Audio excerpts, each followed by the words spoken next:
तो अभी लास्ट वाली क्लास में हम लोगों ने टॉपिक लिया था कि अगर आपके पास कोई एक ऐसा सॉल्ट हो जो कि वीक एसिड और स्ट्रॉन्ग बेस के कॉम्बिनेशन से बना है, तो उसके सॉल्ट की हाइड्रोलिसिस को हमने मतलब बेसिकली स्टडी किया था, राइट। तो अभी यहाँ पे हम लोग उल्टा कर रहे हैं। उल्टा कर रहे हैं का मतलब हम लोग सॉल्ट लेंगे एक ऐसे कॉम्बिनेशन का जो कि स्ट्रॉन्ग एसिड से बना है और वीक बेस से बना है। ठीक है, उल्टा कर रहे हैं इस बार।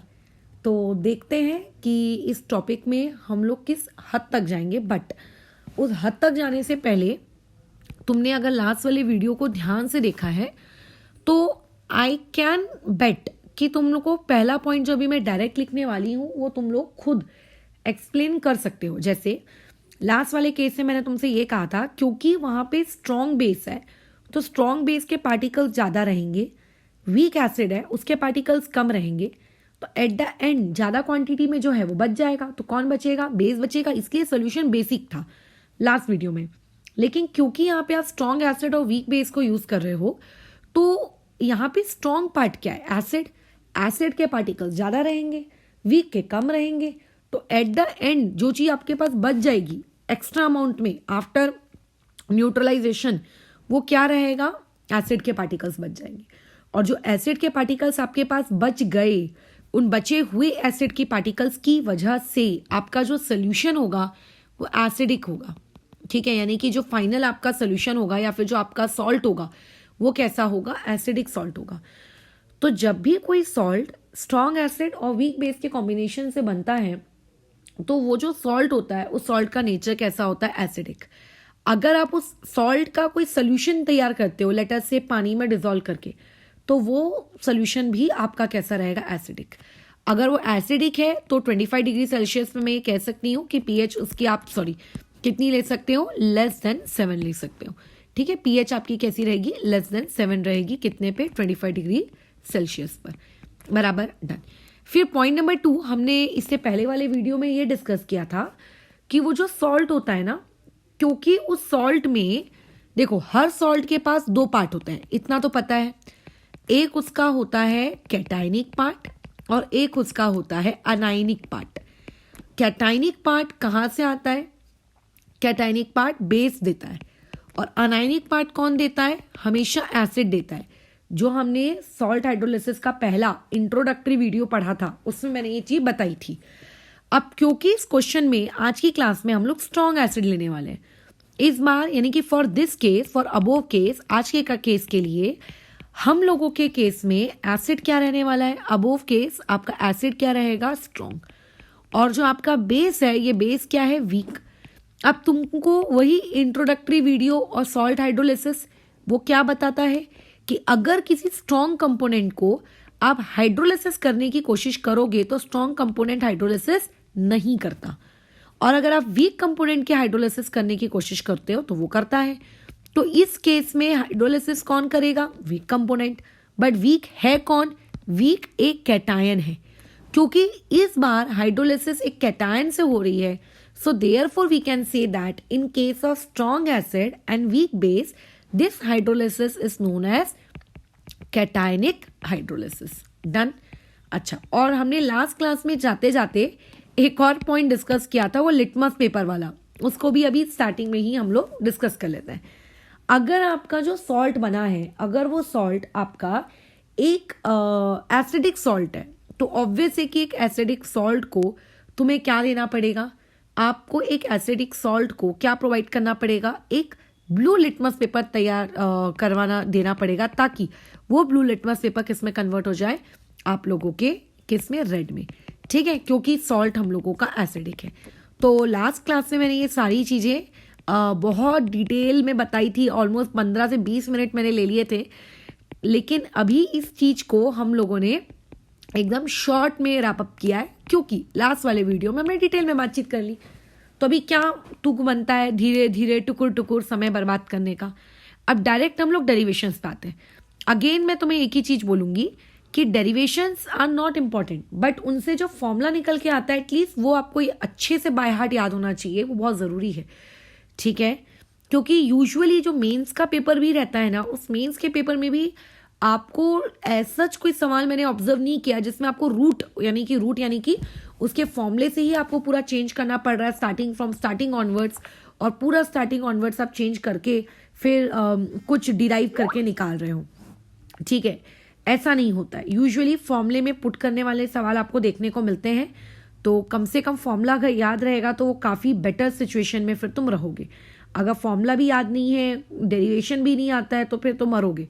हाँ, अब इसमें एक इंसान को ये डाउट आ सकता है कि मैडम हमने अभी तक जितने भी केसेस लिए उसमें या तो एक H पॉजिटिव क्रिएट हो रहा है या तो उसमें एक OH निगेटिव क्रिएट हो रहा है। व्हाट विल हैपन अगर मैं कोई डाइप्रोटिक चीज ले लेता हूं, मतलब अगर वो 2 OH निगेटिव क्रिएट करने लगे या फिर अगर वो एक 2 H पॉजिटिव क्रिएट करने लगे, तो क्या उस केस में भी आपका यही सारे नियम वैलिड होंगे क्या?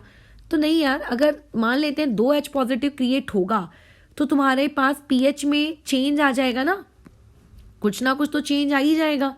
सो अभी हम लोग जितने भी क्वेश्चंस करेंगे वो सब मोनो वालों के लिए करेंगे। कितनों के लिए करेंगे? मोनो के लिए।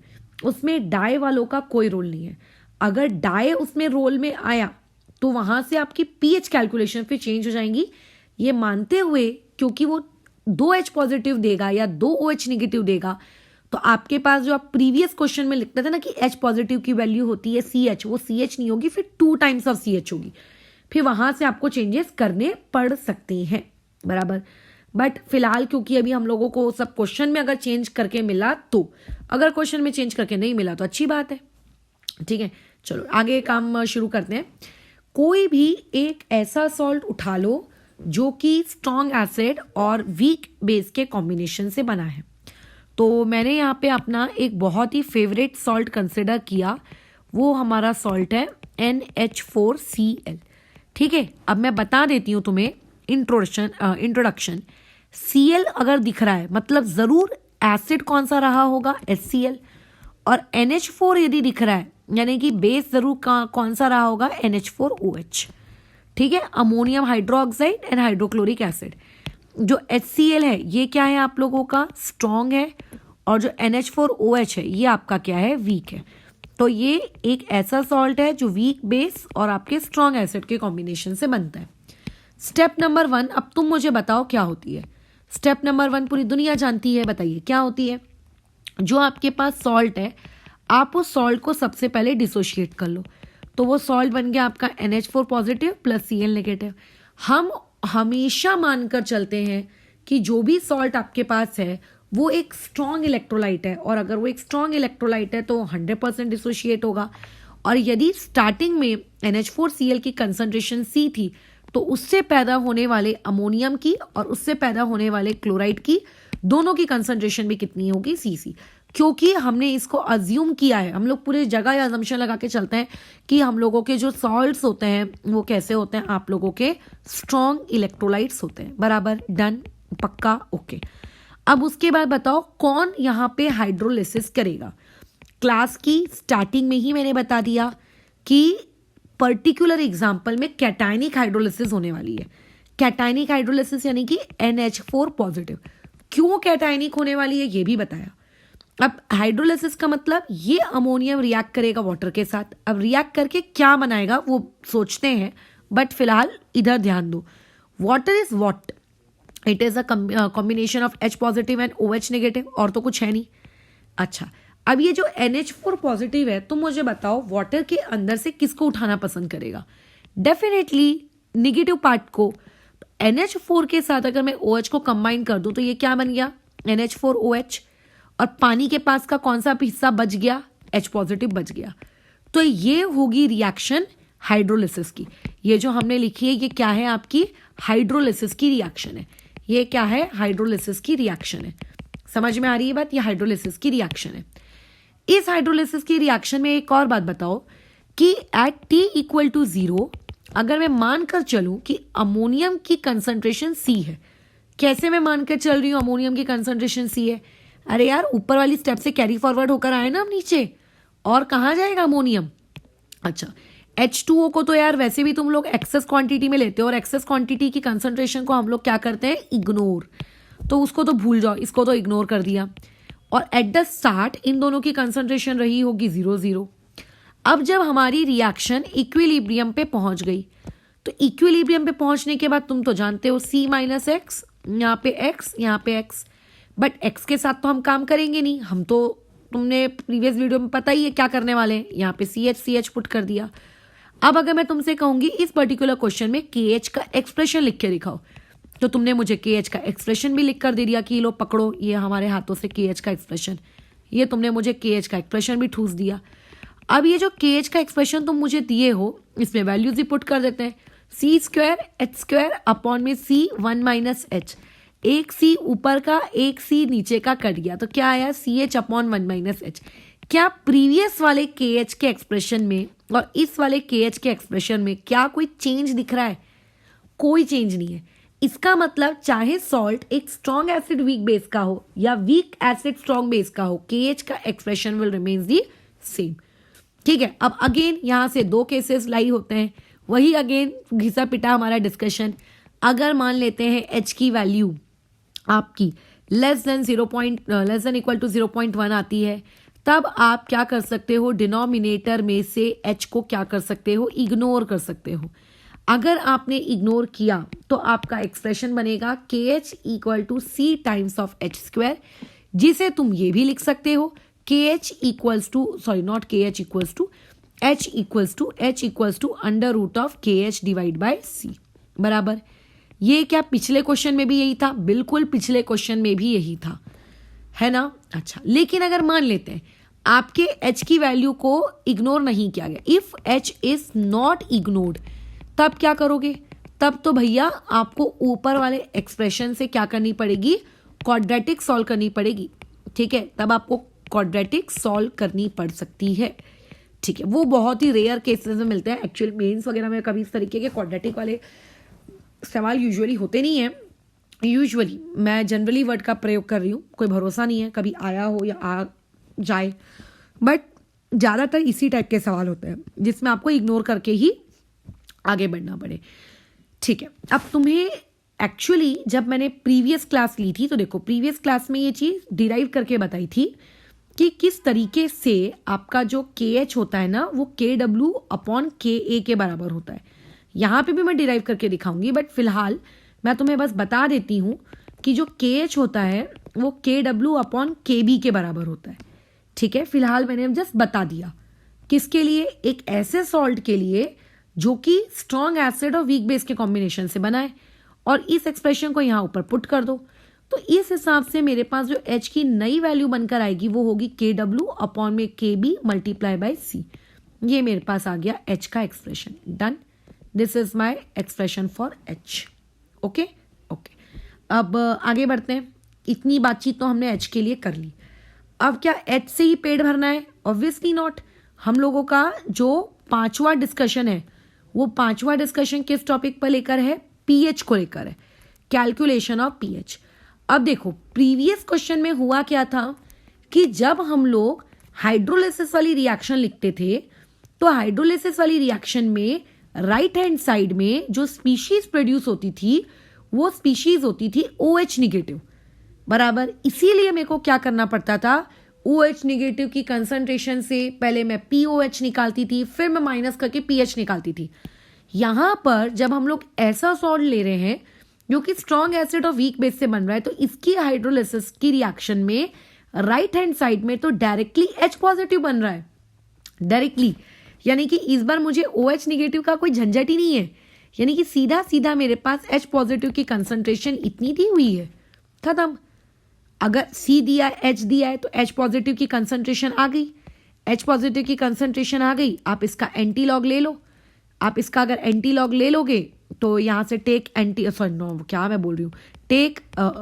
निगेटिव लॉग ऑफ बेस 10 बराबर, तो आपको यहाँ से pH मिल जाएगा। अगर C भी दिया है और H भी दिया है तो ठीक है, बट अगर मान लेते हैं अगर आपको H की वैल्यू को मैं ये कहूँ आपको H नहीं दिया, तो आप H की जगह क्या पुट कर सकते हो, ये पहला वाला एक्सप्रेशन पुट कर दो H की जगह, पहला एक्सप्रेशन, तो बोलो क्या हो जाएगा, C into under root of KH upon में C। अंदर लेकर जाऊंगी तो आ जाएगा एक्सप्रेशन आप लोगों का under root of KH multiply by C। ये मेरे पास आ गया H पॉजिटिव का एक्सप्रेशन। अब इस H पॉजिटिव के एक्सप्रेशन का मैं क्या ले लूँ, ये जो मतलब आई है वैल्यू, इसका मैं निगेटिव लॉग ले लेती हूँ, ठीक है, बेस 10 वाला, तो मेरे पास क्या आ जाएगी, पीएच आ जाएगी, अगर के एच और सी दिया है तो। लेकिन अगर मान लेते हैं के एच भी नहीं दिया है, फिर क्या करेंगे, तो फिर तीसरा रास्ता भी है। आप क्या करो, वहां पे के एच की जगह पर, ठीक है, वहां पे जो आपकी एच है, एच की वैल्यू एक ये भी तो है हमारे पास, ठीक है, कितनी, के डब्ल्यू अपॉन में के बी मल्टीप्लाई बाय सी। अगर मैं इसको सॉल्व करूंगी तो ये आ जाएगा सी स्क्वायर के डब्ल्यू अपॉन में के बी इंटू में सी। इसको मैं और फर्दर सॉल्व किया तो ये आ जाएगा आपका के डब्ल्यू इंटू में सी अपॉन में के बी। तो यहां से ये एक्सप्रेशन आ गया एच पॉजिटिव का। अगर के डब्ल्यू दिया है, के बी दिया है, वैल्यू पुट करो, एच पॉजिटिव की वैल्यू आ जाएगी, और यहां से इसका क्या कर लो, निगेटिव लॉग ले लो बेस 10 वाला, यहां से पीएच आ गया, खत्म कहानी। यानी कि इस क्वेश्चन में सोचो पीएच निकालना कितना आसान है, कितना आसान है। अब कई लोग अपनी इस आसान जिंदगी को पसंद नहीं करते, वो लोग क्या करते हैं, अगेन फॉर्मूला रटेंगे। तो मैं अगेन वही चीज कहूंगी, फॉर्मूला रट के कोई मतलब नहीं है, फालतू के तुम मतलब झिकझिक झिकझिक कचकच कचकच करोगे जबरदस्ती के। But for those who are formula lovers, उन लोगों के लिए, फॉर्मूला लवर्स लोगों के लिए मैं बता दूं कि आपके पास इस क्वेश्चन में एच पॉजिटिव डायरेक्ट आपको दिया है, पिछली क्लास में नहीं दिया था। क्यों नहीं दिया था, क्योंकि पिछली बार जो हाइड्रोलिसिस की रिएक्शन हो रही थी, उस हाइड्रोलिसिस की रिएक्शन में OH निगेटिव पैदा हो रहा था, इसकी वजह से आप पहले H पॉजिटिव निकालते थे। इस क्वेश्चन में ऐसा कुछ नहीं है, इस क्वेश्चन में सीधा सीधा आपके पास H पॉजिटिव की वैल्यू है, देखो K W multiply by C upon में के बी। आपको सिर्फ क्या लेना है, निगेटिव लॉग लेना है, ठीक है। तो अगर आपने निगेटिव लॉग दोनों तरफ ले लिया तो ये चीज कुछ इस तरीके से बैठेगी, minus of log 10, under root को हटाकर हम पावर कितनी लिख सकते हैं, 1/2, अंडर रूट को हटा के 1/2 पावर लिखते हैं, ठीक है, याद रखना। Minus of log base 10 H positive कितना हो जाएगा, पीएच हो जाएगा। तो पीएच डायरेक्ट आ गया। अब इस राइट हैंड साइड में तुम लॉग की प्रॉपर्टी लगाओ, लॉग की प्रॉपर्टी लगा लगा के उसको एक्सपैंड करो, तो तुम्हारे पास पता है फॉर्मूला क्या आएगा, pH equal to half p K W minus half p K B और माइनस हाफ लॉग सी, ये फॉर्मूला आएगा, ठीक है, ये फॉर्मूला आएगा। अब इस फॉर्मूले को अगेन दो तरीकों से लिखा जा सकता है, कैसे बताओ। एक, अगर बातचीत चल रही है 25 डिग्री सेल्सियस वाली, तो 25 डिग्री सेल्सियस से पूरी दुनिया जानती है कि पी के डब्ल्यू कितना होता है, 14 होता है। तो इस हिसाब से पीएच कितना आ जाएगा, 14/2 यानी कि 7, माइनस कॉमन निकाल लिया, 1/2 कॉमन निकाल लिया, पी के बी प्लस में लॉग सी बराबर, ये आ गया आपके पास पीएच का फॉर्मूला, ठीक है। या फिर इसी सेम चीज को थोड़ा सा मॉडिफिकेशन के साथ कैसे लिखा जाता है, देखो आपने पुरानी क्लासेस में ये तो सीखा है ना कि पीकेडब्ल्यू क्या होता है भाई, पीकेडब्ल्यू क्या होता है, तो तुम बोलोगे पीकेडब्ल्यू माइनस ऑफ लॉग के डब्ल्यू होता है, यही बोलोगे पीकेडब्ल्यू क्या होता है, माइनस ऑफ लॉग के डब्ल्यू होता है। तो मैं क्या करूं, उस पीकेडब्ल्यू को हटाती हूं, माइनस ऑफ लॉग के डब्ल्यू लिख देती हूं, लो खत्म। वैसे ही पीके भी क्या होता है, वो माइनस ऑफ लॉग के भी होता है, तो माइनस हटाया और पीके भी हटाया, तो उसकी जगह मैं क्या लिख सकती हूँ आप लोगों का, प्लस में हाफ 1/2 लॉग के भी लिख सकती हूँ। वैसे ही लॉग सी क्या होता है, लॉग सी का क्या करना है, लॉग सी का कुछ नहीं करना है, लॉग सी को वैसे का वैसे ही रहने देना है, लॉग सी क्योंकि कुछ नहीं होता है, ये इस तरीके से, ये भी एक फॉर्मूला है, ठीक है। कि लेकिन मैं अगेन रिपीट करूंगी, फॉर्मूलों की झंझट में पढ़ो ही मत, सीधा सीधा अपनी एक्सप्रेशन लिखो, वहां से कायदे से एच निकालो, एच पॉजिटिव निकालो, पूरी कैलकुलेशंस करो और डायरेक्ट कर लो, ठीक है। एक मिनट, ये क्या हो गया, ठीक है, ये डायरेक्ट आप कर लो, कोई झंझट ही नहीं फालतू के, फॉर्मूला रट रहे वो कर रहे। हाँ, ये चीजें कब काम आती हैं, जब आप लोगों को डिराइव करने को बोला जाए पेपर में, या फिर जब आपके पास कोई ऐसा एमसीक्यू आ जाए जिस एमसीक्यू में आपको डायरेक्ट पूछा जा रहा है कि एक ऐसा सॉल्ट है, मतलब सॉल्ट का एग्जाम्पल दे दिया है, आपको आइडेंटिफाई करना है कि वो सॉल्ट किस कैटेगरी का है। अब बोल रहा है कि बताओ इस सॉल्ट के लिए पीएच का एक्सप्रेशन क्या होगा, तो मतलब कौन डिराइव करना पसंद करेगा उसको, ठीक है। जिसको याद है वो सीधा टिक मारेगा, 30 सेकेंड से बाहर निकलेगा, बल्कि लेस देन 30 सेकेंड्स। तो इसीलिए फॉर्मूला याद है, that's good, but her question को फॉर्मूले में वैल्यू पुट करके निकालना है, ये थिंकिंग अपने अंदर मत रखना. Always go with the concept, वो कभी धोखा नहीं देंगे. फॉर्मूला में गिव यू अ धोखा, राइट. ये हमने डिस्कशन किया कंसेप्ट नंबर 5. अब कंसेप्ट नंबर 6 पे आते हैं कि किस तरीके से मैंने तुमको ये कह दिया कि हाउ आपका जो KH है किसके लिए, एक ऐसे सॉल्ट के लिए जो स्ट्रॉन्ग एसिड और वीक बेस से पैदा हो रहा है, कैसे उसके लिए KH इज KW/KB. वैसे तो ये तुम भी डिराइव कर सकते हो, बट चलो मैं कर देती हूँ. इसको हम 2 पार्ट्स में तोड़ देते हैं. पहला वही हमारा पसंदीदा H2O. बताओ क्या हो जाएगा, H पॉजिटिव OH नेगेटिव. तुम तो जानते ही हो इस रिएक्शन के लिए KW डिफाइन होता है, ये मैंने इसके लिए KW डिफाइन कर दिया. अब तुम तो जानते ही हो कि आगे जाके मुझे इस रिएक्शन को क्या करना पड़ेगा, रिवर्स करना पड़ेगा. तो रिवर्स करने की वजह से ये रिएक्शन हो जाएगी कुछ इस तरीके से. और जब जब दुनिया में रिएक्शंस को रिवर्स किया जाता है तो रिएक्शन के रिवर्स हो जाने की वजह से उनका जो इक्विलिब्रियम एक्सप्रेशन होता है उसका भी क्या हो जाता है, बताओ, रेसिप्रोकल हो जाता है. तो ये हमने रेसिप्रोकल कर दिया. अच्छा, दूसरी चीज मुझे किसके लिए लिखनी है, KB के लिए लिखनी है. चलो, KB क्या होता है, बेस का टूटना. KB क्या होता है, बेस का टूटना. कोई भी बेस उठा लो, लेट अस इमेजिन तुमने उठा लिया NH4OH, ठीक है, इसको तोड़ दिया तो ये हो जाएगा आपका NH4 पॉजिटिव और प्लस में OH नेगेटिव. अब मैं बोलूंगी इसके लिए KB लिखो, तो इसका KB बताओ क्या होगा, NH4 पॉजिटिव और यहाँ पे OH नेगेटिव और यहाँ पे आ जाएगा अपॉन में NH4OH बराबर. अच्छा, अब मैं तुमसे बताओ, मैं ऐसे ही कह रही हूँ कि चलो एक काम करो, इन दोनों इक्वेशंस को उठा के मल्टीप्लाई कर दो. तुमने मल्टीप्लाई भी कर दिया तो इनके इक्विलिब्रियम कांस्टेंट को मल्टीप्लाई करो, रिएक्शन को छोड़ दो. जिसने प्रीवियस वीडियो देखा उसको पता है मैं क्या कहना चाह रही हूँ. अब क्योंकि हर वीडियो में मैं उतनी लंबी बातचीत को फिर से रिपीट करती रहूंगी तो तुमको छोटे बच्चे तो नहीं अंगूठा चूसने वाले कि तुम्हें समझा नहीं कि अरे 50 बार समझने पे समझ में आता है. एक बार में आना चाहिए, नहीं आता है तो उसी सेम चीज को देख के 50 बार में आना चाहिए. ऐसे ही 50 ठोक एग्जाम्पल देख के समझ में आ रहा है तो कोई मतलब नहीं है. बताओ क्या हो गया, KB इंटू 1/KW कितना हो जाएगा, KB की वैल्यू क्या है, NH4 positive OH negative upon में क्या आ जाएगा आपका NH4OH. अच्छा, इसको हम मल्टीप्लाई कर रहे हैं 1/KW से, यानी कि H पॉजिटिव और यहाँ पे OH नेगेटिव. क्या हो गया आपका, ये कट गया. क्या बचा आपके पास, यहाँ पे न्यूमरेटर में NH4 पॉजिटिव अपॉन में कितना NH4OH और बाजू में H पॉजिटिव. और लेफ्ट साइड में मैं क्या लिख सकती हूँ, इसको KB अपॉन में KW. अब अगर मैं इस इक्वेशन को अगेन इसका रेसिप्रोकल कर दूं, इसका मैं क्या कर दूं, रेसिप्रोकल, तो ये KW अपॉन में KB किसके बराबर हो जाएगा, NH4OH. ऊपर में आ गया H पॉजिटिव, नीचे में आ गया NH4 पॉजिटिव. अब जाओ जाकर इसको देखो, किसको किसको किसको, इसको, ये जो तुमसे मैंने KH का एक्सप्रेशन लिखाया था, this is known as KH बराबर. अब यानी कि ये जो राइट हैंड साइड में मुझे एक्सप्रेशन ऑब्टेन हुआ है, this is nothing but your KH. So from here I can say that KH is KW upon में KB बराबर. यानी कि मैं यहां से ये कह सकती हूं कि मेरा अगर कोई सॉल्ट स्ट्रॉन्ग एसिड और वीक बेस के कॉम्बिनेशन से बना है तो उसके लिए KH इनवर्सली प्रोपोर्शनल होता है किसके, KB के. ठीक है, अब होता कैसा है, इनवर्स मतलब एक वैल्यू बढ़ेगी तो दूसरी वैल्यू घटेगी. ठीक है बराबर, ठीक है, एक वैल्यू बढ़ेगी तो दूसरी वैल्यू घटेगी. ठीक है, अब बताओ अगर आपके पास कोई स्ट्रॉन्ग बेस है, स्ट्रॉन्ग बेस का मतलब क्या होता है, एक ऐसा बेस जिसकी वैल्यू KB की बहुत हाई होती है.